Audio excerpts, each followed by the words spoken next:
Before we begin, a quick and important disclaimer. The information, data analysis, and statistical overviews provided in this video regarding divorce, family law, and mediation trends are for educational and entertainment purposes only. This content does not constitute formal legal, financial, or psychological advice. Family law, marital asset division, and mediation guidelines vary significantly by jurisdiction, including specific county and state regulations across the American Midwest. Always consult with a licensed family law attorney, a certified financial planner, or a qualified mediation professional in your specific state before making any decisions regarding a separation or divorce. Please conduct your own due diligence and recognize that historical trends, statewide averages, and statistical case studies do not reflect potential outcomes for any individual legal matter. Picture a courtroom in downtown Chicago. The air is tense, the oak tables are overflowing with thousands of pages of financial disclosures, and the clock is ticking at an astonishing rate of $450 an hour per attorney. On opposing sides of the aisle sit a couple who spent 2 decades building a life together in the suburbs of the Midwest. They are currently 14 months into a traditional litigated divorce, and between the dual retainers, the forensic accountants, the expert witness fees, and the endless pretrial motions, they have inadvertently liquidated their children's college funds just to fight over the remaining equity in a heavily mortgaged home. This scenario is not an outlier. It has historically been the standard operating procedure for the dissolution of marriage in the United States. But right now, a massive, unprecedented shift is quietly sweeping across the heartland of America. In states from Ohio to Iowa, a statistical anomaly is severely disrupting the traditional family law industry. Court dockets in major Midwestern counties are showing a peculiar trend.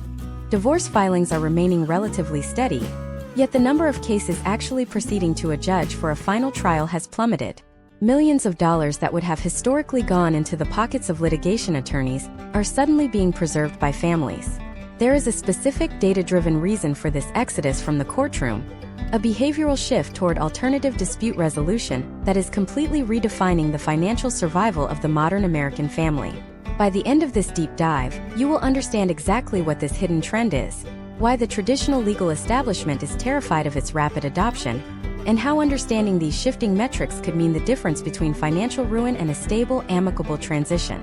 The promise of this masterclass is to provide you with an exhaustive, data-backed roadmap of the current divorce landscape, specifically focusing on the statistical explosion of divorce mediation across the U.S. Midwest.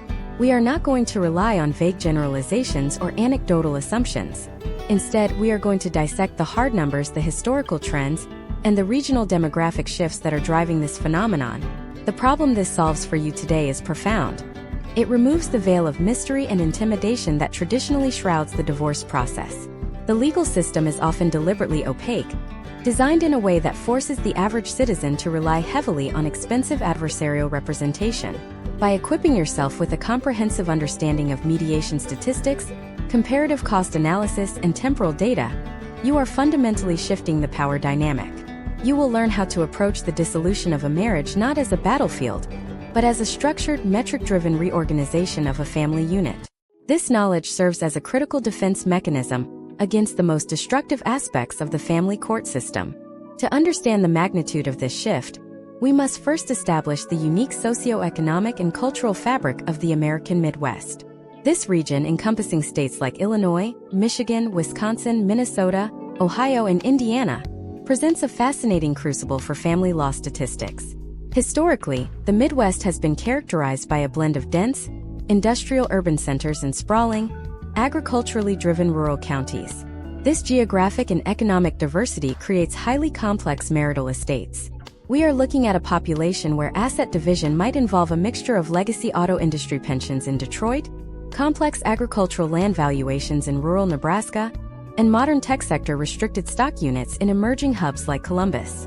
When these marriages face dissolution, the traditional litigation model acts as a blunt instrument. In traditional litigation, a judge is bound by rigid statutory guidelines and limited time, often leading to decisions that force the liquidation of family businesses or the unwanted sale of generational farmland. Mediation, conversely, operates as a scalpel. It is a voluntary, confidential process where a neutral third party facilitates negotiations, allowing the couple to retain absolute control over the final outcome. Our statistical overview will demonstrate exactly why this tailored approach is gaining such rapid traction in the Midwest. We will examine the datasets surrounding the concept of equitable distribution. It is vital to note that with the exception of Wisconsin, which operates under community property laws, the Midwestern states utilize the equitable distribution model. This means that marital assets are not automatically split 50-50, but rather divided in a manner the court deems fair. This inherently subjective standard in a courtroom setting leads to massive uncertainty and wildly unpredictable outcomes. We will explore case studies showing how mediation bypasses this judicial unpredictability, allowing parties to construct creative financial settlements that a judge would not have the legal authority to order.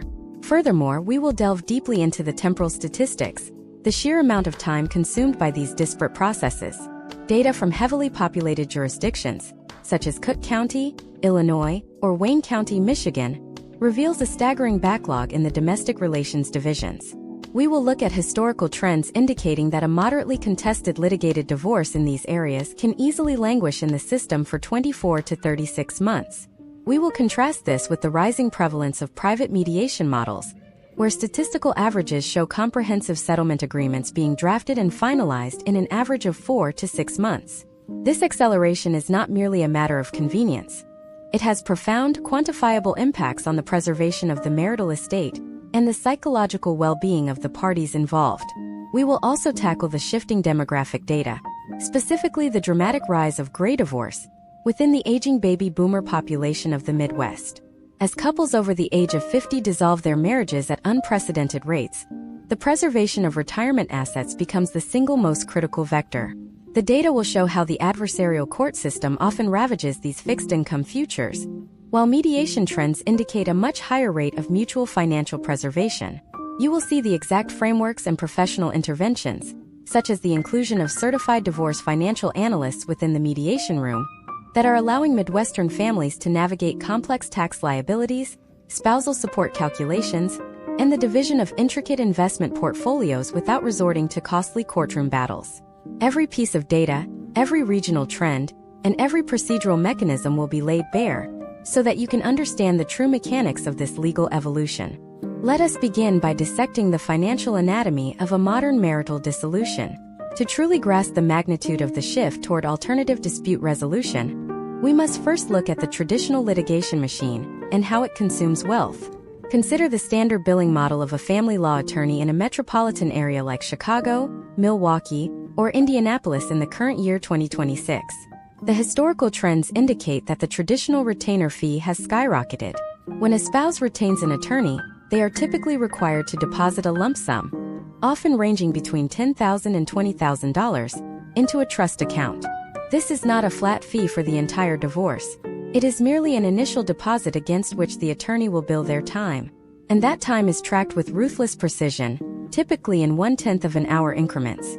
This means that a simple 2-minute phone call or a brief email read by the attorney results in a 6-minute billing charge. When you extrapolate that across months or even years of legal posturing, the financial depletion becomes staggering. Let us explore a case study to illuminate these potential outcomes. Imagine if we look at a couple named David and Sarah, residing in a middle-class suburb of Columbus, Ohio. After 15 years of marriage, they have decided to separate. Their marital estate is relatively typical for the region. They have a primary residence with about $200,000 in equity, 2 distinct retirement accounts, a joint savings account, and 2 young children. If David and Sarah default to the traditional litigation pathway, they are immediately entering an adversarial posture.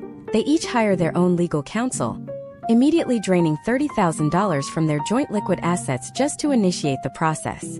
The first major financial hemorrhage occurs during the discovery phase. In a litigated divorce, discovery is the formal, legally mandated process of exchanging information. It is inherently weaponized. Sarah's attorney will send David's attorney a massive document called a request for production of documents, demanding years of bank statements, tax returns, credit card bills, and retirement account ledgers. David's attorney must then bill David to review these requests, gather the documents, review the documents for privilege, and formally submit them to Sarah's attorney, who then bills Sarah to review the exact same documents. This redundant, adversarial review process can easily consume tens of thousands of dollars before a single negotiation even begins. If there is a dispute over the value of a specific asset, such as a small side business or a complex investment portfolio, the court process often necessitates the hiring of competing expert witnesses.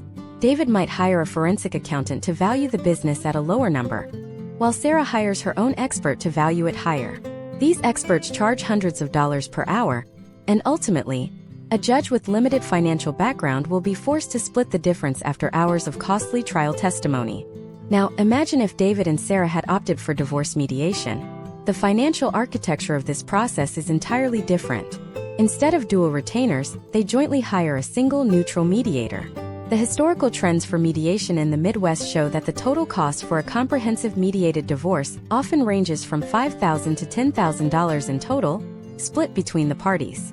This represents a fraction of the cost of litigation. The discovery phase in mediation is replaced by voluntary disclosure. Because the parties are working cooperatively, they utilize sworn financial affidavits and openly share their financial documents on a centralized portal or directly with the mediator. There is no redundant billing, no weaponized subpoenas, and no competing expert witnesses. If a complex asset needs valuation, the couple and the mediator agree to hire a single neutral financial professional, completely eliminating the costly battle of the experts. This massive cost discrepancy is not just about preserving the children's college fund. It fundamentally alters the psychological dynamics of the separation. When families are trapped in the litigation system, the escalating costs breed severe resentment and paranoia. Every dollar spent on legal fees is a dollar stolen from the post-divorce financial security of the newly separated households. In 2026, as inflation and economic pressures continue to impact the middle class, this preservation of capital is not a luxury. It is a vital necessity. The data shows that mediated settlements result in significantly higher compliance rates precisely because the parties retained control over the allocation of their resources, rather than having a judge arbitrarily divide an estate that has been decimated by legal fees. Furthermore, the timeline of litigation acts as an invisible tax on the family. Historical trends from Midwestern county courthouses reveal that a litigated divorce can easily stretch from 18 to 36 months. During this prolonged period, the family lives in a state of agonizing limbo. Temporary orders govern their finances and their access to their children, creating a rigid, unnatural living situation. The court system is plagued by constant delays, continuances, and scheduling conflicts. Every time a hearing is postponed, the attorneys must still prepare, bill for that preparation, and then bill again when the hearing is finally rescheduled. Contrast this with the pacing of a mediated divorce. Because mediation occurs outside the formal court docket, the timeline is entirely controlled by the couple and the mediator. Sessions are scheduled at their convenience, and the pace of the negotiation matches their emotional and financial readiness. Data from mediation centers in Wisconsin and Minnesota suggests that an average mediated divorce can be resolved in 4 to 6 months. This rapid resolution drastically reduces the period of transitional trauma for both the parents and the children. It allows the family to restructure, heal, and move forward with clarity and defined boundaries. The step-by-step mechanics of a mediation session also contribute to this efficiency. In a standard Midwestern mediation model, the process begins with an intake session where the mediator establishes the ground rules, assesses the power dynamics, and ensures both parties are capable of advocating for themselves. This is followed by the information gathering phase, which we previously contrasted with litigation discovery. Once the financial landscape is completely transparent, the core negotiation begins. This is not a battle of legal positions. It is a structured exploration of underlying interests. A skilled mediator does not dictate the terms. Instead, they facilitate a dialogue that forces the couple to confront the reality of their post-divorce lives. They engage in reality testing, asking hard questions about how two households will be sustained on the same income that previously supported one. This brings us to a crucial element that the traditional family court system completely ignores, which is the intricate web of post-divorce tax liabilities. A judge in a standard litigated trial is focused on statutory equitable distribution, but they are rarely evaluating the long-term tax consequences of the assets they are dividing. You could easily walk away from a trial having won what appears to be a 50% share of the estate, only to realize years later that you were awarded the highly taxable assets while your former spouse received the tax-free equity.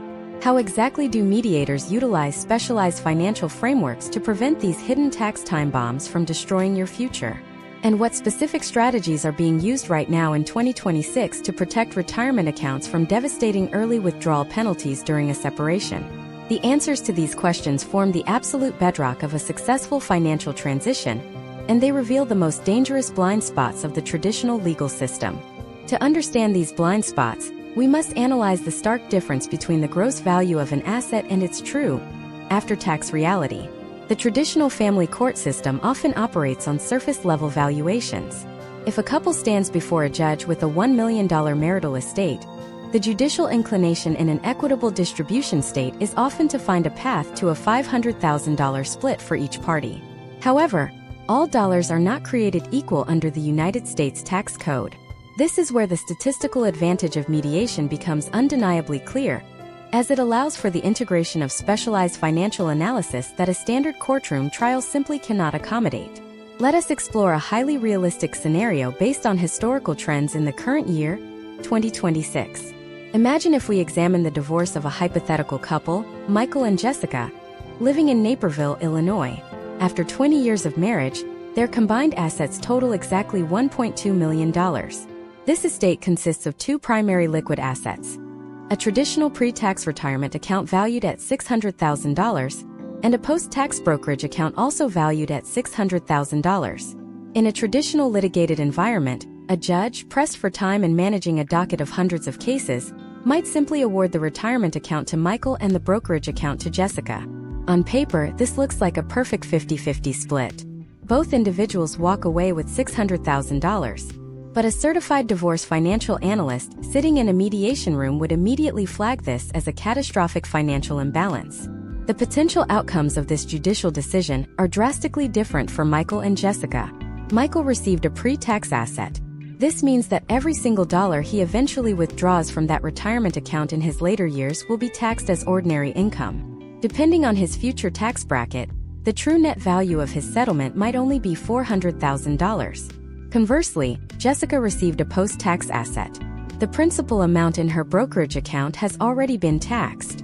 She will only owe capital gains tax on the future growth of those investments, meaning her true net value is significantly closer to the original $600,000. Mediation statistics in the Midwest show a rising trend of couples utilizing this exact type of forensic financial forecasting to negotiate settlements based on net value rather than gross value.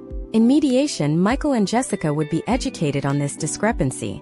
They would then work collaboratively to divide both the pre-tax and post-tax assets proportionally, ensuring that both parties share the future tax burdens equally. This prevents a scenario where one spouse is unwittingly impoverished by the IRS a decade after the divorce is finalized.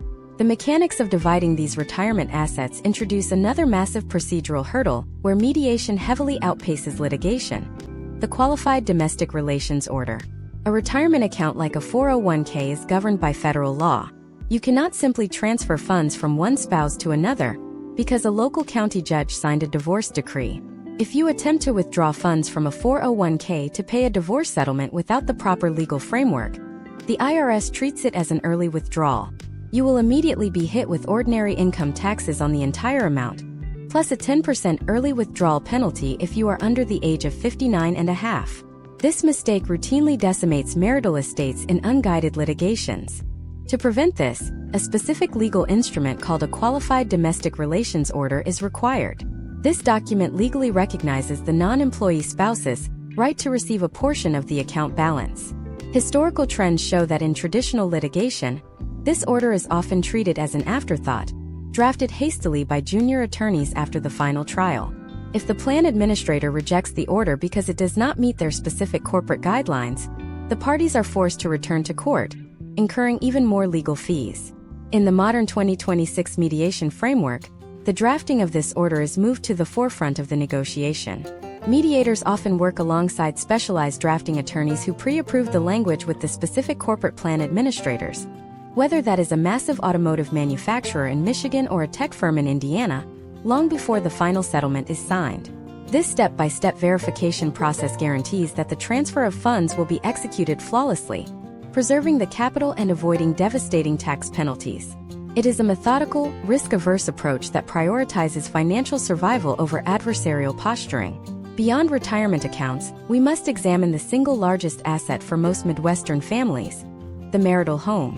The real estate market in 2026 presents unique challenges regarding capital gains taxes. Under current federal tax laws, a married couple selling their primary residence can exclude up to $500,000 of capital gains profit from their taxable income, provided they meet certain residency requirements. A single individual, however, can only exclude $250,000. Imagine if a couple in Wisconsin owns a home that has appreciated by $400,000 since they purchased it. If they sell the home together during the divorce, they pay zero capital gains tax. But if the court orders one spouse to buy out the other, and the remaining spouse decides to sell the home 3 years later as a single individual, they will be hit with a massive capital gains tax bill on the profit that exceeds their individual $250,000 limit.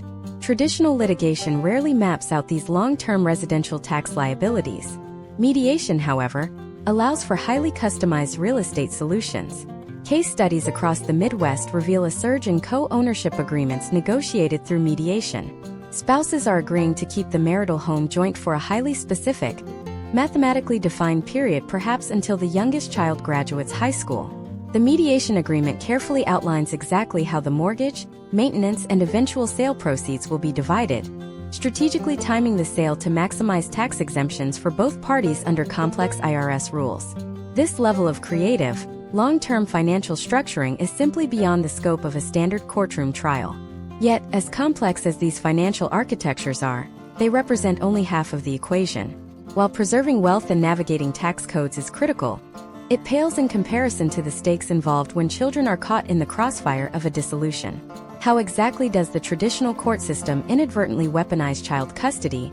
And what specific data-backed psychological frameworks are Midwestern mediators using right now to completely dismantle the concept of a custody battle and replace it with something entirely different? The traditional legal system fundamentally misunderstands the psychological architecture of a family in transition. When parents enter a courthouse in jurisdictions like Hennepin County, Minnesota, or Marion County, Indiana, they are immediately subjected to an adversarial lexicon that weaponizes their relationship with their children. The historical vocabulary of family law uses terms like physical custody, legal custody, and visitation. This language is inherently combative. It establishes a binary paradigm consisting of a winner who is granted custody and a loser who is merely granted visitation. By legally defining one parent as the primary caregiver and the other as a visitor in their own child's life, the court system artificially manufactures a high-stakes battleground. Parents are terrifyingly compelled to build cases against each other, highlighting every perceived flaw or minor parenting mistake in a desperate bid to win the favor of a judge who has never met their children.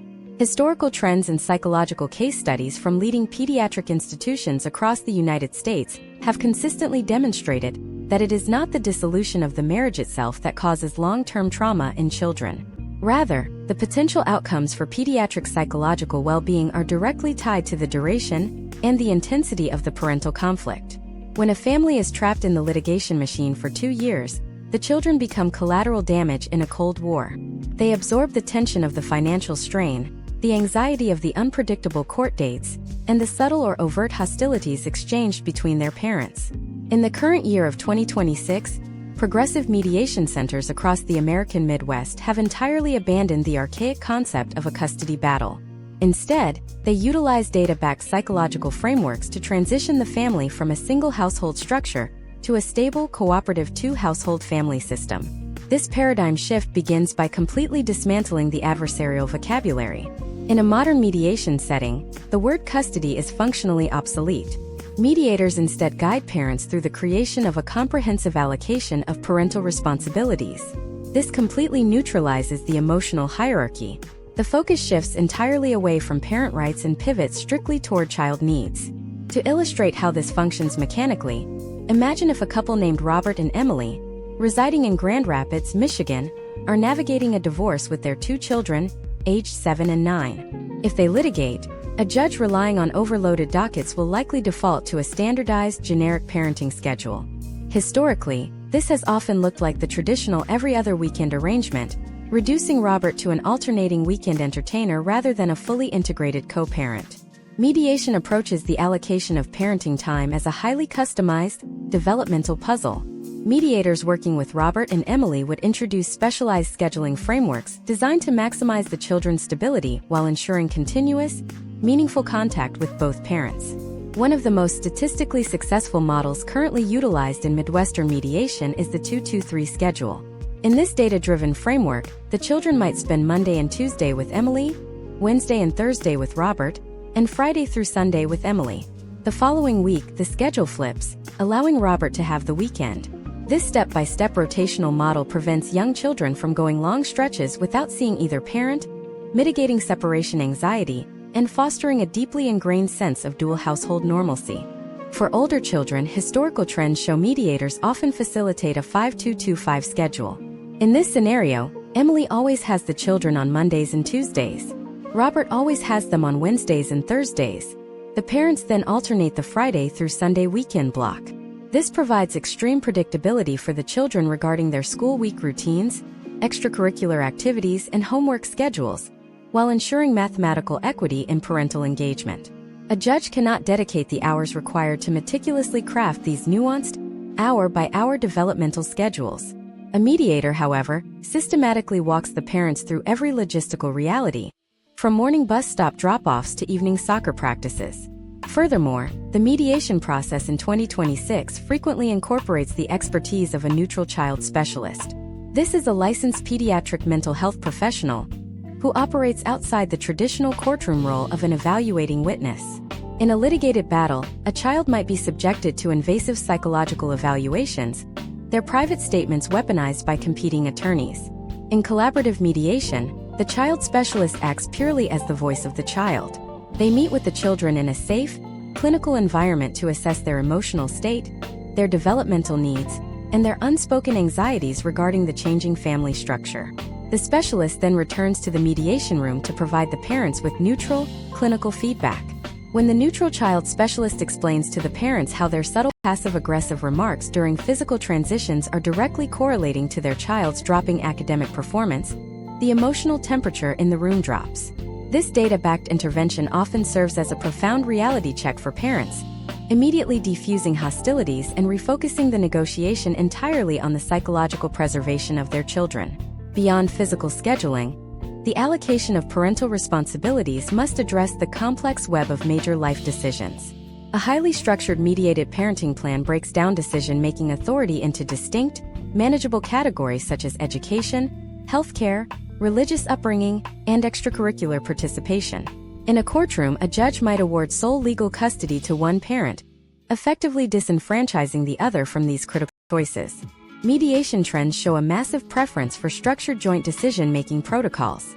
For instance, the mediator will help Robert and Emily draft specific step-by-step procedures for how they will select a pediatrician, how they will agree on orthodontic treatments, or how they will split the costs and transportation duties for elite travel sports leagues. The resulting document is a highly sophisticated, forward-looking manual for raising children across two distinct households. It anticipates logistical friction points and pre-empts them with agreed-upon protocols. It establishes strict communication guidelines. In 2026, mediators frequently mandate the integration of specialized, court-approved co-parenting communication software into the final agreement. This technology creates an immutable, time-stamped record of all parental interactions, completely eliminating the he said, she said disputes that plague litigated divorces. By establishing these rigid yet practical boundaries, mediation effectively insulates the children from the transitional chaos. But human lives are not static, and a parenting plan drafted when a child is 7 years old will inevitably face severe stress tests as that child enters adolescence. The true genius of a modern mediated agreement is not just how it handles the present, but how it constructs a fail-safe architecture for the future. What specific dispute resolution mechanisms are built into these contracts to prevent parents from being dragged back into the litigation system 3 years later? How do these agreements handle the explosive complexities of a parent receiving a lucrative job offer that requires relocating across state lines, or the sudden, unpredictable onset of high school behavioral crises? The intricate methods used to future-proof these settlements are the final, essential components of mastering the modern family transition. To master this transition, we must first acknowledge a fundamental flaw embedded deep within the traditional litigation machine. The court system treats a divorce decree as a static, immovable finish line, a A judge slams a gavel, signs a highly rigid order based on a snapshot of your life at that exact moment, and moves on to the next case. But human life is inherently dynamic. Historical trends from heavily populated jurisdictions like Franklin County, Ohio, or Oakland County, Michigan, reveal a staggering rate of post-decree litigation. Families who litigate their initial divorce are statistically far more likely to return to court within 3 to 5 years. Why does this happen? It happens because a static court order completely shatters when it collides with the unpredictable realities of moving, aging, and economic fluctuation. Modern mediation in the year 2026 completely flips this paradigm. Instead of drafting a rigid set of rules, progressive Midwestern mediators are utilizing highly sophisticated legal architecture to draft living documents. These agreements contain embedded fail-safes, autonomous trigger clauses, and mandatory alternative dispute resolution frameworks specifically designed to keep families out of the courthouse forever.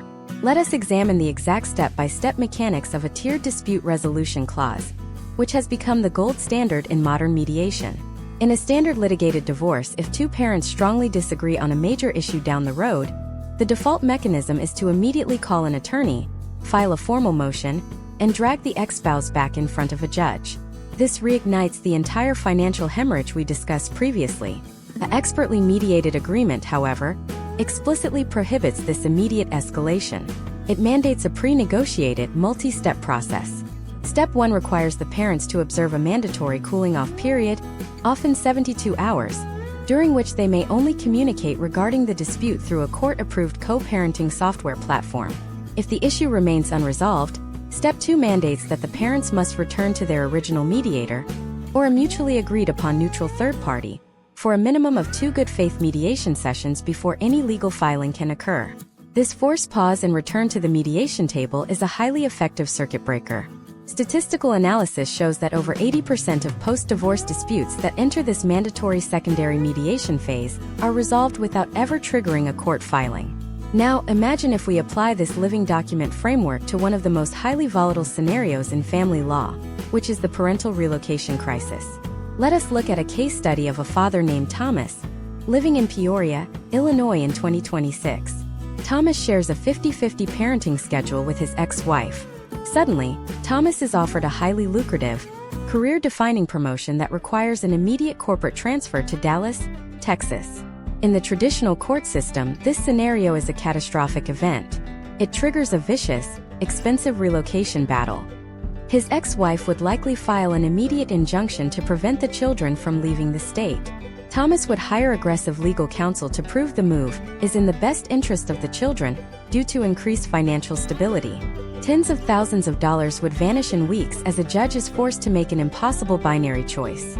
Mediation neutralizes this exact crisis years before it ever happens through the implementation of radius clauses and pre-negotiated step-up travel contingencies.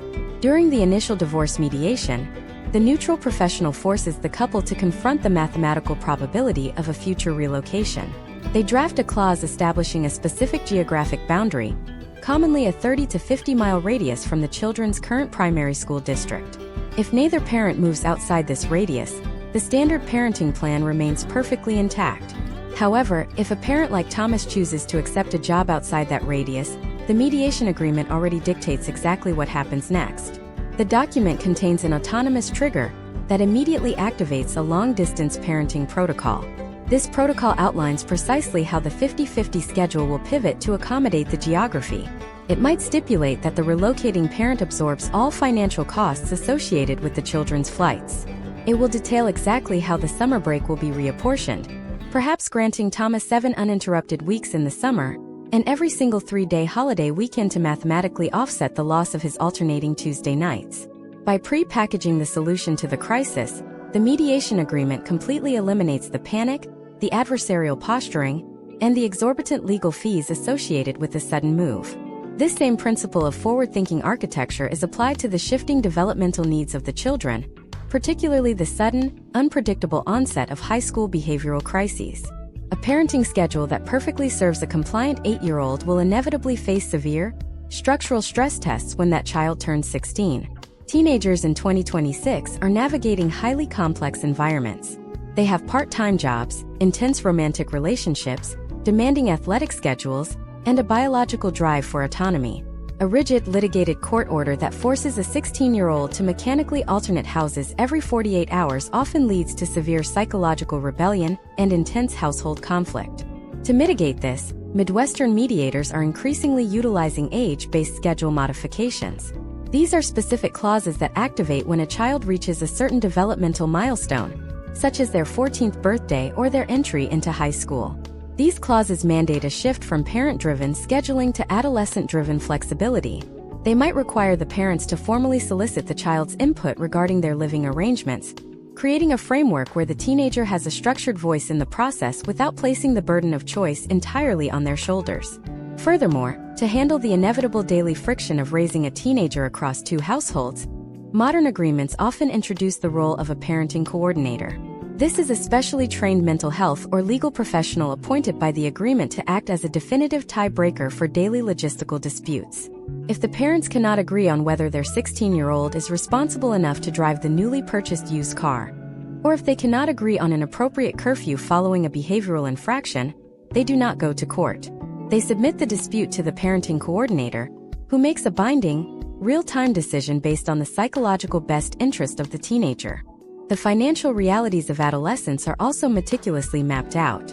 Litigated agreements frequently leave the costs of teenage expenses deliberately vague, resulting in endless arguments over who pays for what. Mediated agreements in 2026 utilize precise, pro-rata income sharing formulas that undergo an annual true-up.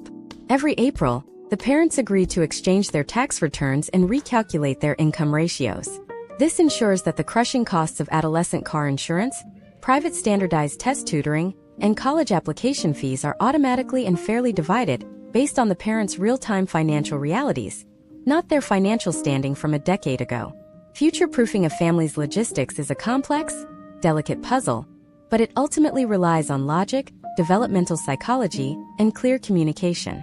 However, this logical framework completely shatters when we cross the threshold into the most subjective, emotionally explosive, and financially devastating aspect of the entire divorce ecosystem. When you transition from child support, which is often heavily guided by state calculators, to the long-term financial maintenance of an ex-spouse, the math becomes terrifyingly vague. How exactly do modern mediators navigate the absolute chaos of calculating spousal support when statutory guidelines are deliberately open to interpretation? What happens when a 60-year-old spouse who has not held a formal position in the workforce for 3 decades suddenly faces the terrifying reality of securing their own financial independence? The data-driven mechanisms used to calculate, secure, and ultimately terminate long-term alimony will completely redefine your understanding of marital wealth. The absolute chaos of calculating spousal support, historically referred to as alimony or spousal maintenance, stems from a terrifying lack of judicial uniformity. While child support in the American Midwest is dictated by strict, algorithmic state calculators that factor in exact percentages of gross income and overnight parenting stays, spousal support is vastly more subjective. In states like Ohio, Michigan, or Indiana, judges are handed a list of statutory factors to consider. These factors typically include the duration of the marriage, the standard of living established during the marital years, the age and physical health of the parties, and the relative earning capacities of both individuals. However, the exact mathematical weight assigned to each of these qualitative factors is left entirely to the discretion of the individual judge presiding over your specific case.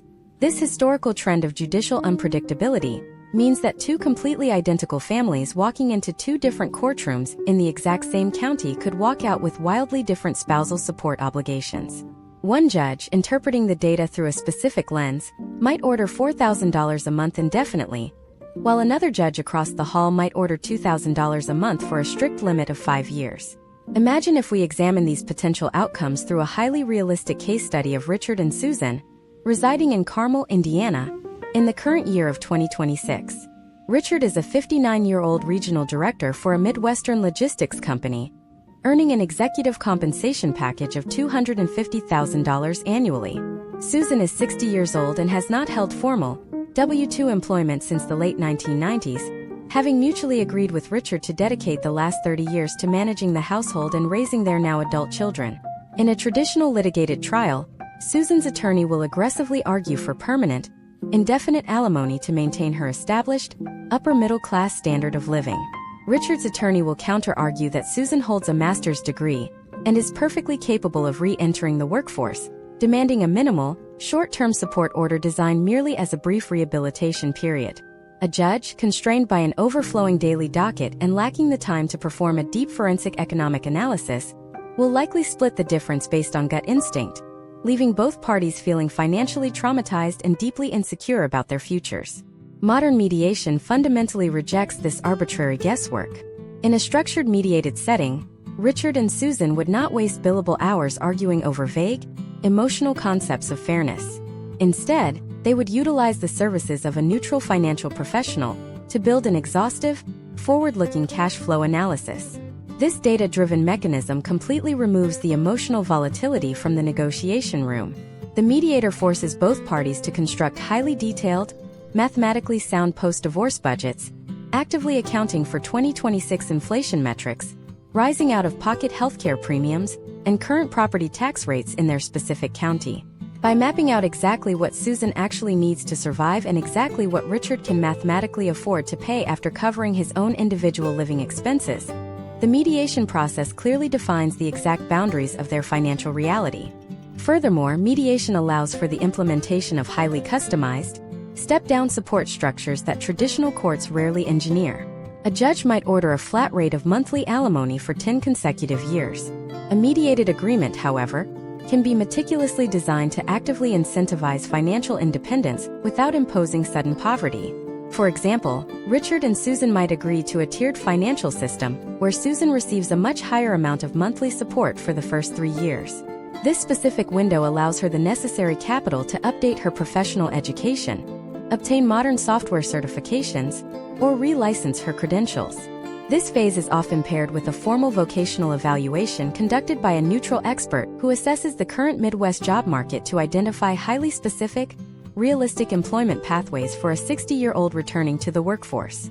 After the initial 3-year transition period, the support amount automatically steps down by a pre-negotiated percentage as Susan's projected earned income systematically increases.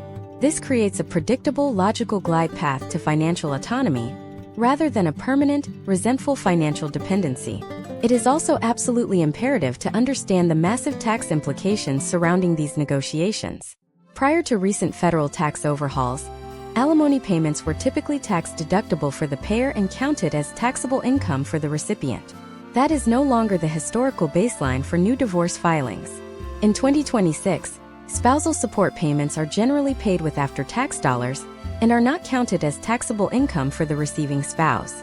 A family court judge hastily calculating a monthly support order may not perfectly optimize this reality for the overall preservation of the marital estate. However, in mediation, parties can creatively negotiate unequal property divisions in lieu of traditional monthly alimony. Richard could, for example, offer Susan a significantly larger, disproportionate share of their tax-advantaged retirement accounts or the entirety of the marital home equity up front, effectively buying out his entire monthly alimony obligation.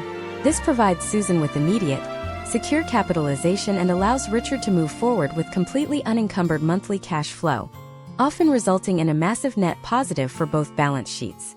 But what happens if a traditional monthly support structure is agreed upon, and a catastrophic life event suddenly occurs? The historical data shows that unguided, heavily litigated divorces frequently fail to adequately secure these long-term financial lifelines. If Richard agrees to pay Susan $3,000 a month for the next 10 years, Susan's entire financial survival is intrinsically, dangerously linked to Richard's ongoing ability to earn an executive income. If Richard unexpectedly passes away or suffers a severe, debilitating medical emergency in year 4, those monthly payments stop instantly, and Susan is plunged into immediate, unrecoverable poverty. To completely prevent this catastrophic outcome, sophisticated Midwestern mediators mandate the inclusion of strict collateralization clauses within the final settlement agreement. The most common and statistically effective method is the implementation of a mandatory life insurance requirement. The mediation agreement will legally obligate Richard to maintain a term life insurance policy with a specific death benefit that perfectly covers the total remaining net value of his spousal support obligation. As the years pass and the total amount owed mathematically decreases, Richard is legally allowed to systematically step down the death benefit, lowering his premium costs. Furthermore, to prevent accidental lapses or deliberate, malicious cancellations, the agreement strictly dictates that Susan must be named as the irrevocable beneficiary, or that the policy must be held in a specialized protective trust. The mediator will also mandate a clause requiring Richard to provide annual, documented proof of premium payments directly to Susan every single calendar year. This impenetrable layer of security ensures that the negotiated financial transition is absolute, regardless of unpredictable tragedies or life events. Finally, we must examine the highly specific, data-driven mechanisms used to safely terminate these agreements. Traditional court orders often utilize notoriously vague language, stating that alimony simply ends upon the death of either party or the legal remarriage of the recipient. But in modern society, historical trends demonstrate a massive statistical increase in long-term cohabitation without formal, state-sanctioned legal marriage. If Susan eventually moves in with a new romantic partner, and they completely merge their household finances, continuing to extract alimony from Richard is fundamentally inequitable. Litigating this specific issue post-divorce is notoriously difficult and exorbitantly expensive, as Richard would historically have to hire private investigators to definitively prove the cohabitation to a skeptical judge. Mediated agreements bypass this entirely by establishing rigid, mathematically defined cohabitation clauses from day one. These clauses outline specific, measurable metrics, such as sharing a primary residence for more than 90 consecutive days or officially commingling bank accounts, which serve as automatic, non-negotiable triggers for the immediate termination or proportional reduction of spousal support. By strategically engineering these living, breathing documents, modern mediators completely neutralize the financial terror of the unknown. They transform alimony from a blunt weapon of perpetual punishment into a precise, temporary, and highly structured tool for family transition. However, all of these highly logical financial models rely on one absolute, foundational assumption: that all marital assets and income streams are entirely visible, fully transparent, and accurately valued by both parties. But what happens when that assumption is completely shattered? What happens when the marital estate includes a highly complex, privately held manufacturing plant in rural Ohio, or a sprawling multi-generational commercial farm in Wisconsin? The statistical prevalence of hidden assets, artificially deflated business valuations, and offshore financial manipulation in high-net-worth Midwestern divorces is staggering. The exact forensic methods used to uncover these financial illusions, and the devastating legal consequences for those who attempt to hide wealth from the mediation table, will completely upend your understanding of asset division. The American Midwest is not just a landscape of residential suburbs. It is a profound economic engine built on multi-generational agriculture, heavy manufacturing, and dense networks of private, mid-market enterprises. When a divorce involves a W-2 employee, income verification is a straightforward process of reviewing tax returns and recent pay stubs. However, when a marital estate includes a privately held business, the financial complexity multiplies exponentially. Historical trends in family law indicate that the valuation of a privately held company is frequently the single most contested, expensive, and protracted issue in a high-net-worth divorce. In traditional litigation, this process devolves into a destructive battle of hired guns. One spouse hires a financial expert to artificially inflate the value of the business, claiming it is worth millions. The business-owning spouse hires an opposing expert to drastically deflate the value, arguing the company is practically worthless without their personal involvement. A judge, lacking an advanced degree in corporate finance, is then forced into the impossible position of arbitrarily splitting the difference. Mediation fundamentally redesigns this process by completely eliminating the adversarial deployment of financial experts. In the current year of 2026, sophisticated mediation protocols in jurisdictions like Cuyahoga County, Ohio, or Kent County, Michigan, mandate the use of a single jointly retained neutral financial professional.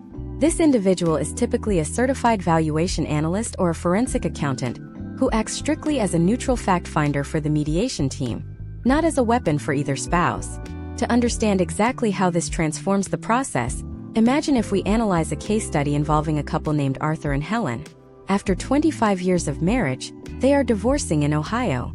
Arthur owns a highly successful commercial HVAC installation company structured as an S corporation. In the months leading up to the separation, Helen notices a severe unexplained drop in the company revenue and a sudden spike in operational expenses. If they litigated, Arthur would use this newly depressed profit and loss statement to argue that his business is currently valueless. drastically reducing the amount he would have to pay Helen to buy out her marital share. The jointly retained forensic accountant in a mediation setting immediately bypasses these surface-level financial statements. They utilize advanced forensic methodologies to normalize the company earnings, adjusting the books to reflect the true, historical economic reality of the business, rather than the manipulated snapshot presented during the divorce. One of the primary forensic methods used is the detection of delayed invoicing. It is a common, historical tactic for business owners facing a divorce to ask their largest clients to hold off on paying their outstanding invoices until the following fiscal year, artificially starving the company of cash during the valuation period. The neutral expert will meticulously cross-reference shipping logs, project completion certificates, and historical accounts receivable ledgers to identify and add this hidden revenue back into the valuation model. Furthermore, the forensic accountant will aggressively hunt for phantom employees and disguise personal expenses. It is incredibly common for a business-owning spouse to place a new romantic partner, an aging parent, or an adult child on the company payroll, artificially driving up labor costs and lowering the net profit. The neutral expert will demand to see exact job descriptions, email traffic, and work products to verify if these individuals are actually contributing to the enterprise. Simultaneously, they will forensically audit the company credit cards to identify personal expenses disguised as business deductions. When the forensic accountant discovers that the company has been writing off a luxury country club membership in Cleveland, lease payments on a personal recreational vehicle, and extensive international vacations as legitimate corporate marketing expenses, those costs are immediately added back into the profit pool. By normalizing the income, the mediator ensures that the final business valuation is anchored in undeniable, mathematical truth, rather than pre-divorce financial manipulation. This level of forensic scrutiny is equally critical when addressing the unique complexities of agricultural estates. Imagine if we look at a multi-generational dairy and crop farm in rural Wisconsin. The asset profile of a modern 2026 agricultural operation is staggeringly complex. You have hundreds of acres of highly appreciated land, millions of dollars tied up in heavily depreciated specialized machinery, volatile commodity contracts, and massive seasonal debt lines. In a courtroom, a judge might look at the immense on-paper equity of the land and simply order the farming spouse to pay the non-farming spouse a lump sum of $2 million within 90 days. Because the farm is asset-rich but cash-poor, this traditional judicial order frequently forces the immediate, catastrophic liquidation of the entire multi-generational family farm just to satisfy the divorce decree.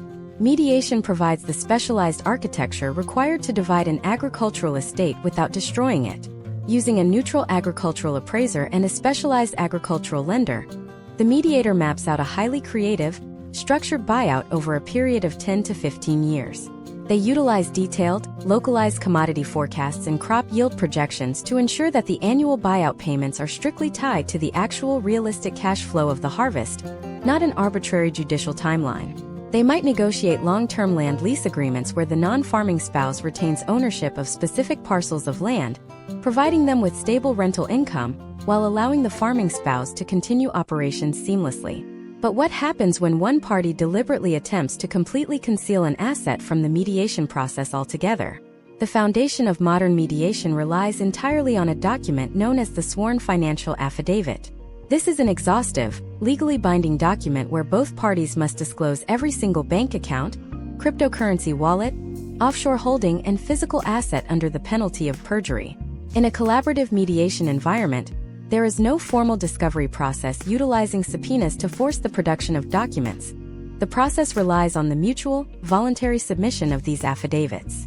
Therefore, the consequences for intentional concealment must be absolute and devastating. If a spouse successfully hides a lucrative offshore investment account or a secondary piece of real estate during the mediation process, and the agreement is signed and filed with the court, they have committed formal, verifiable fraud upon the court. The historical trends and potential outcomes in these scenarios are severe. If the defrauded spouse discovers the hidden asset 3 years later, perhaps through a stray piece of mail or an IRS audit, the legal remedies are powerful. The courts in the Midwest are statistically highly likely to entirely vacate the original property settlement agreement. This means the entire divorce is effectively reopened. Furthermore, as a punitive measure for the intentional fraud, judges possess the authority to award 100% of the newly discovered hidden asset directly to the defrauded spouse, completely bypassing any standard equitable distribution models, while simultaneously ordering the fraudulent spouse to pay all associated investigative and legal fees. The threat of these severe, retroactive penalties is usually sufficient to force complete financial transparency in the mediation room. However, all of these advanced financial architectures, forensic accounting models, and detailed parenting plans operate under the fundamental assumption that both parties are operating rationally and possessing the emotional capacity to compromise. But what happens when the mediation process is deliberately hijacked by a highly toxic, manipulative individual?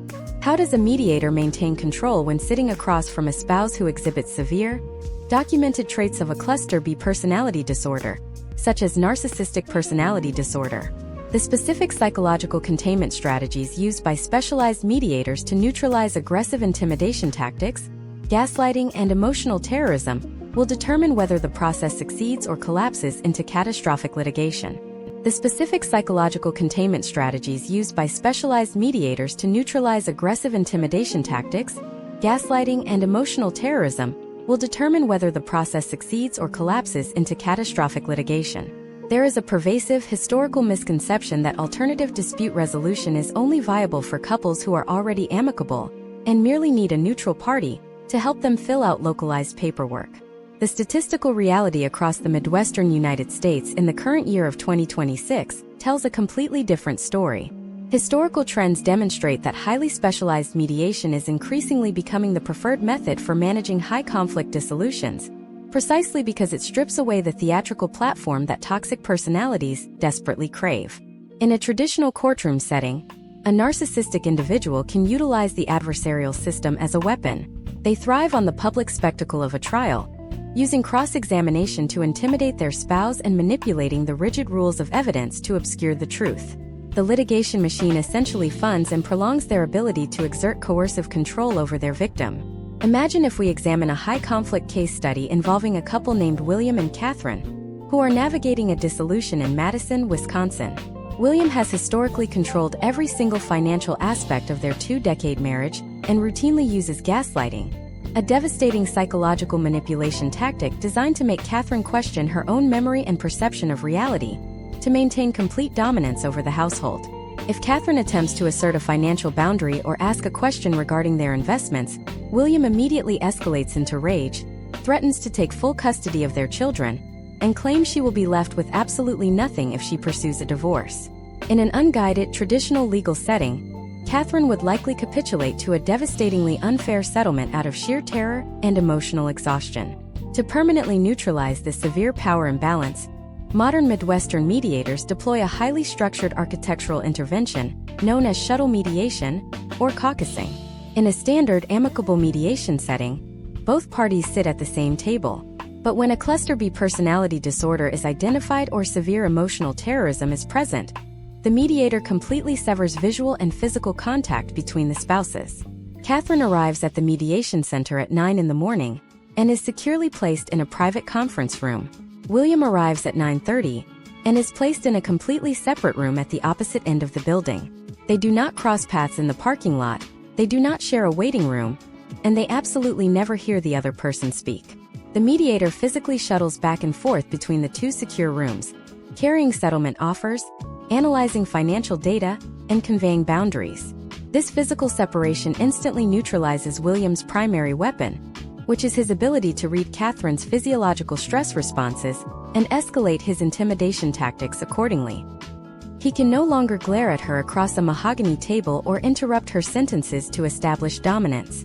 When William inevitably attempts to launch into a theatrical, aggressive monologue about Catherine's perceived failings as a mother, the mediator, sitting alone with him in the room, calmly and clinically stops him. The mediator establishes a rigid, non-negotiable boundary, explicitly stating that the mediation will only proceed if the conversation remains strictly anchored to the mathematical division of assets and the logistical construction of the parenting plan. Furthermore, specialized mediators in 2026 use forensic data as the ultimate, impenetrable antidote to gaslighting. When a toxic spouse attempts to maliciously rewrite financial history, claiming that a highly profitable business account is suddenly empty or that they never agreed to pay for a child's out-of-state college tuition, the mediator does not engage in an emotional debate. Instead, they project the previously gathered, normalized financial spreadsheets directly onto a monitor. They point to the sworn financial affidavits and the localized Midwestern tax returns that both parties previously signed under the penalty of perjury. They anchor every single conversation in undeniable, verifiable documentation. By refusing to validate the emotional manipulation and aggressively returning to the mathematical reality of the marital estate, the mediator slowly starves the high-conflict personality of the chaotic emotional oxygen they need to survive. In these highly volatile scenarios, the mediation process also heavily relies on a collaborative model known as attorney-assisted mediation. Historical trends show that a manipulative spouse will frequently attempt to provide their own warped interpretation of family law, falsely telling their partner that a judge will never grant them spousal support, or that they have absolutely no legal right to the marital home. To completely dismantle this legal gaslighting, Catherine would bring her own independent consulting attorney directly into her private caucus room. This attorney does not hijack the negotiation or file adversarial motions with the local court. Their sole purpose is to sit quietly beside Catherine, carefully review the settlement proposals as they arrive from the mediator's shuttle, and provide her with real-time, confidential legal counsel. When William sends over a predatory settlement offer accompanied by an aggressive threat, Catherine's attorney immediately verifies that the threat has absolutely no basis in Wisconsin state law, completely neutralizing the psychological attack and empowering Catherine to reject the offer without a single ounce of fear. Another crucial mechanism used to tightly control toxic individuals is the absolute micromanagement of the mediation agenda. High-conflict personalities excel at moving the goalposts to maintain confusion. If they feel they are losing ground during a logical discussion about retirement assets, they will suddenly pivot to bringing up a decade-old, completely irrelevant argument about a family vacation to derail the progress. Skilled mediators anticipate this exact tactic and counter it with strict, single-issue temporal intervals. They will declare that for the next 60 minutes, the absolute only topic of discussion will be the valuation of the primary residence. Any attempt by William to pivot away from the real estate valuation is immediately shut down. The mediator will simply refuse to carry messages between the rooms that do not strictly pertain to the exact agenda item currently under review. This relentless procedural discipline forces the high-conflict individual to either participate in the structured negotiation or unilaterally walk away from the table, a move that would immediately expose them to the catastrophic public costs of litigation that they were desperately trying to avoid. The potential outcomes of utilizing these highly specialized psychological containment strategies are profound. By systematically stripping away the ability to intimidate, strictly controlling the flow of all information, and anchoring every single decision in forensic data, mediators successfully guide heavily traumatized individuals toward equitable settlements every single day across the Midwestern United States. They create a sterile, mathematically driven environment where a victim of emotional abuse can safely dismantle the financial architecture of their marriage without ever having to look their abuser in the eye. However, effectively managing the psychological volatility in the room and verbally agreeing to a complex financial settlement is merely the penultimate step in this arduous journey. The most flawlessly negotiated, emotionally contained agreement is completely worthless if it is not properly translated into an impenetrable legal framework.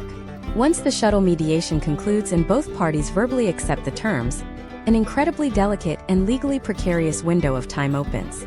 How exactly is this fragile verbal consensus locked down before a toxic spouse can suddenly change their mind or attempt to sabotage the deal? What are the specific, highly technical documents that must be drafted immediately? And how do Midwestern courts in 2026 ensure that the final divorce decree perfectly mirrors the exact intentions agreed upon in the mediation room, preventing the entire process from completely unraveling at the final finish line? To prevent the entire process from completely unraveling at the final finish line, we must deeply analyze the most dangerous psychological window in the entire family law timeline. This window is the 72 hours immediately following a verbal consensus in the mediation room. Historical trends across the American Midwest indicate that a massive percentage of collapsed settlements occur precisely in this fragile gap. When two exhausted spouses finally reach a breakthrough after hours of intense negotiation, their adrenaline plummets. They leave the sterile environment of the mediation center and return to their separate lives. Over the following weekend, they are inevitably subjected to the unsolicited opinions of well-meaning but legally uneducated friends, family members, and new romantic partners.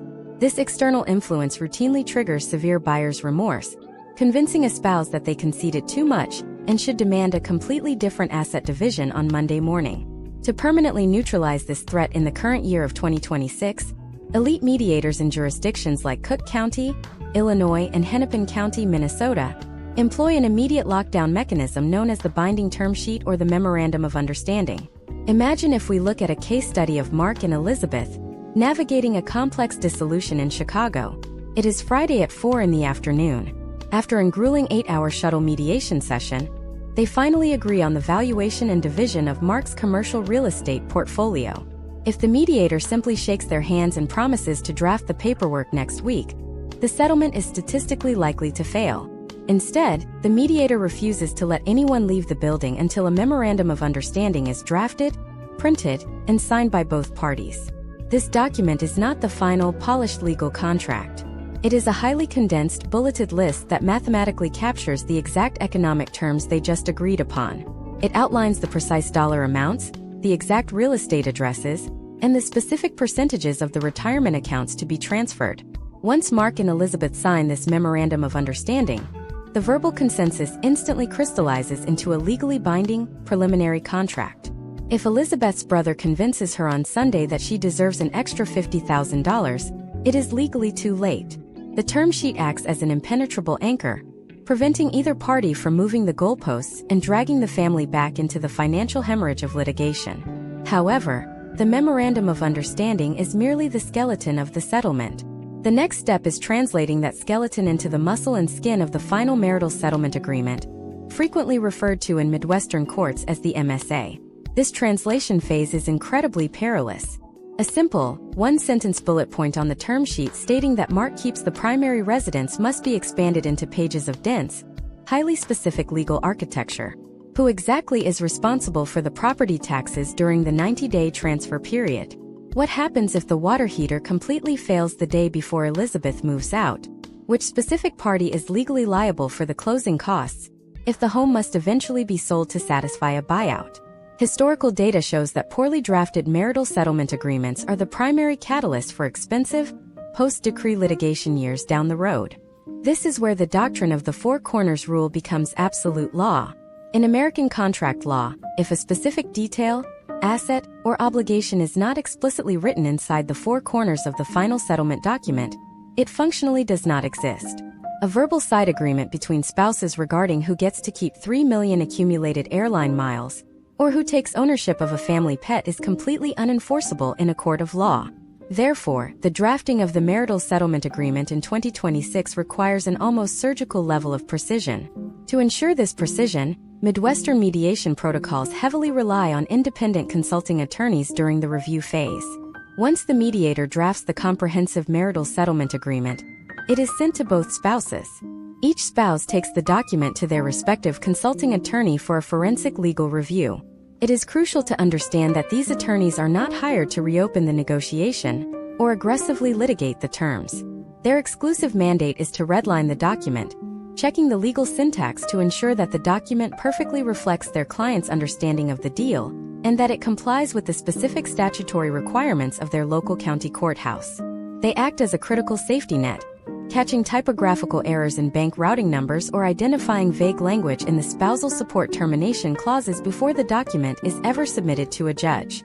Once the consulting attorneys have approved the language and both spouses have formally signed and notarized the extensive marital settlement agreement and the accompanying allocation of parental responsibilities, the private mediation process must intersect with the public judicial system. The private contract must be transformed into a public court order. This transition is achieved through a specific legal mechanism known as incorporation and merger. The signed settlement agreement is officially filed with the county clerk. The family court judge reviews the document to ensure it is not fundamentally unconscionable and that it clearly serves the best interests of the children. Once approved, the private contract is officially merged into the final judgment for dissolution of marriage. This means the terms of the settlement are no longer just a private agreement between Mark and Elizabeth. They are now backed by the full enforcement power of the Midwestern state court system, punishable by contempt of court if violated. The actual culmination of this entire process is an incredibly brief, entirely anticlimactic legal procedure known as the prove-up hearing. in stark contrast to the terrifying, unpredictable spectacle of a litigated trial that can consume weeks of court time and tens of thousands of dollars in expert witness fees. A mediated prove-up hearing in 2026 typically lasts less than 15 minutes. The spouses log into a virtual court session or stand before the judge in a quiet, nearly empty courtroom. The judge asks a series of standardized, procedural questions. Are you aware of the terms of this agreement? Did you sign this agreement voluntarily? Do you believe this agreement is fair and equitable? Once both parties answer affirmatively, the judge signs the final decree and strikes the gavel. The marriage is officially dissolved. The contrast between this calm, procedural finish line and the devastation of traditional litigation cannot be overstated. By utilizing data-driven mediation frameworks, families preserve their capital, protect their children from psychological warfare, and retain absolute control over their post-divorce architecture. But as the gavel falls and the virtual court session disconnects, a completely new and highly dangerous phase immediately begins. The piece of paper signed by the judge does not magically execute itself. The court order does not automatically change the names on the property deeds. It does not magically transfer the funds between institutional investment accounts, and it absolutely does not alter the complex beneficiary designations on corporate life insurance policies. What are the catastrophic administrative failures that routinely occur during the post-decree implementation phase? How do ex-spouses inadvertently leave themselves financially entangled for decades simply because they failed to properly execute the administrative mechanics of their own settlement? The exact step-by-step roadmap for physically separating a marital estate in the real world is the ultimate key to true financial independence. The exact step-by-step roadmap for physically separating a marital estate in the real world is the ultimate key to true financial independence. The ink on the judge's signature might be dry, and the court case might be officially closed in the judicial system, but the actual physical division of your life has only just begun. This is the implementation phase, and historical trends show it is the most dangerously neglected aspect of the entire divorce process. Couples spend months or even years agonizing over the precise language in their settlement agreements, only to completely fail at executing the very mechanisms they fought so hard to secure. A court order is simply a piece of paper. It does not possess the magical ability to interact with banking institutions, county recorders, or corporate human resources departments. You must systematically, ruthlessly execute the separation. Let us begin with the single most complicated physical transfer, which involves real estate. Imagine if we look at a highly realistic case study of a couple named John and Amanda, residing in Des Moines, Iowa, in the current year of 2026. After a successful mediation, their final decree states that John will retain the primary marital home, and he has a strict 12-month window to completely refinance the property to remove Amanda's name from the underlying mortgage. Amanda assumes that because the judge signed the order, she is no longer legally responsible for that house. This is a terrifying misconception, until John actually goes to a lending institution, qualifies for an entirely new mortgage based solely on his individual income, and formally signs the closing documents to pay off the original joint loan. Amanda's credit profile remains entirely tethered to that property. If John loses his job in month 8 and misses a mortgage payment, Amanda's credit score takes the exact same devastating hit, potentially ruining her ability to secure a lease on a new apartment or buy her own home. Furthermore, the refinancing of the debt does not automatically change the physical ownership of the dirt and the structure. To completely sever her legal ownership, Amanda must execute a highly specific legal document known as a quitclaim deed. This document explicitly relinquishes her rights to the property, and it must be formally notarized and physically recorded with the county assessor's office. If this step is missed, Amanda remains on the title, which creates an apocalyptic scenario if John attempts to sell the house 5 years later, and Amanda cannot be located to sign the closing documents. The administrative execution also extends to the hazard insurance. If John keeps the house, the homeowner's insurance policy must be immediately rewritten. If the property burns down the day after the divorce is finalized and Amanda's name is still on the insurance policy, the insurance company will issue the settlement check in both of their names, instantly dragging them back into a massive financial entanglement. Next, we must navigate the execution of the Qualified Domestic Relations Order, or QDRO, which we discussed in previous sections. Securing the judge's signature on this document is merely the halfway point. That signed order must now be physically submitted to the corporate plan administrator of the retirement account. Let us assume John works for a massive agricultural technology firm in the Midwest. That corporation possesses a highly rigid legal compliance department. They will place a temporary freeze on the retirement account and review the judge's order. If the language in the court order deviates even a fraction of an inch from their strict corporate guidelines, they will outright reject it. This review process can take anywhere from 30 to 90 days.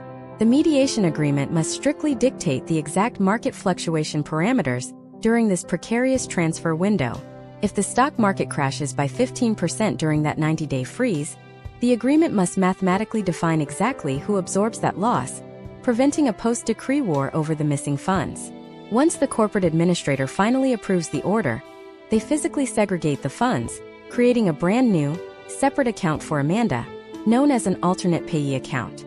Only then does Amanda have the legal authority to transfer those funds into her own individual rollover IRA, without triggering catastrophic tax penalties. Moving beyond major assets, you must systematically dismantle the daily financial infrastructure. Historical data reveals that divorced spouses frequently leave joint checking accounts, shared credit cards, and interconnected auto loans open out of sheer convenience or administrative fatigue. This is a massive liability. If your ex-spouse decides to max out a joint credit card 18 months after the divorce, the credit card company does not care what your divorce decree says. Your decree is a private contract between you and your ex-spouse. It absolutely does not supersede your original contract with the creditor. You are legally responsible for that debt. You must close every single joint account. You must open new individual accounts at completely different banking institutions to prevent any accidental cross-contamination or unauthorized automated transfers. You must freeze joint credit profiles and forcefully establish your own independent financial identity. However, the most tragic potential outcomes in family law consistently occur in the realm of estate planning and corporate beneficiary designations.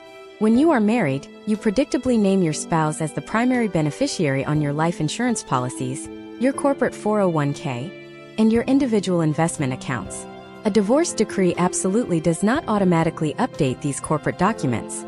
Case studies across the Midwestern United States reveal devastating scenarios where a divorced individual passes away a decade after their split. They had remarried, they had new children, but they completely forgot to update their original beneficiary forms with their Human Resources Department. Because federal regulations, specifically the Employee Retirement Income Security Act, often completely preempts state divorce laws regarding the distribution of specific retirement assets, the ex-spouse legally inherits the entire account. The new family is left financially destitute, and the courts are powerless to reverse the corporate payout. The very second your divorce is finalized, you must execute a comprehensive overhaul of your entire estate plan. You must revoke old powers of attorney, draft entirely new healthcare directives, update all transfer on death designations on your bank accounts, and rewrite your last will and testament to reflect your new single reality. This entire deep dive has been meticulously designed to pull back the curtain on a deeply entrenched, historically opaque legal system. The traditional family court litigation machine relies heavily on your fear, your emotional exhaustion, and your fundamental ignorance of these exact administrative and financial mechanics. By actively choosing a data-driven mediation framework, families across the American Midwest in 2026 are completely rewriting the rules of engagement. They are treating the dissolution of a marriage not as a dramatic, destructive courtroom battle, but as a highly complex, mathematical reorganization of a family unit. By utilizing forensic accounting, neutral psychological specialists, and advanced architectural legal drafting, they are preserving their generational wealth, protecting the psychological development of their children, and maintaining absolute, unwavering control over their own futures. But what exactly happens after you successfully achieve this independence and rebuild your life? What happens when you eventually decide to enter a new relationship, and you suddenly realize you need to protect this newly secured, fiercely independent wealth from the catastrophic risks of a second divorce? The statistical historical trends reveal that the failure rate for second marriages is actually significantly higher than for first marriages, bringing an entirely new set of terrifying financial complexities involving blended families, aggressive prenuptial agreements, and highly nuanced cohabitation property laws. The exact data-driven frameworks used by high-net-worth individuals to completely insulate their assets and protect their children's inheritances before ever entering a second marriage represent a deeply complex, entirely separate legal universe, and that is exactly what we are going to tear apart piece by piece in our next masterclass series.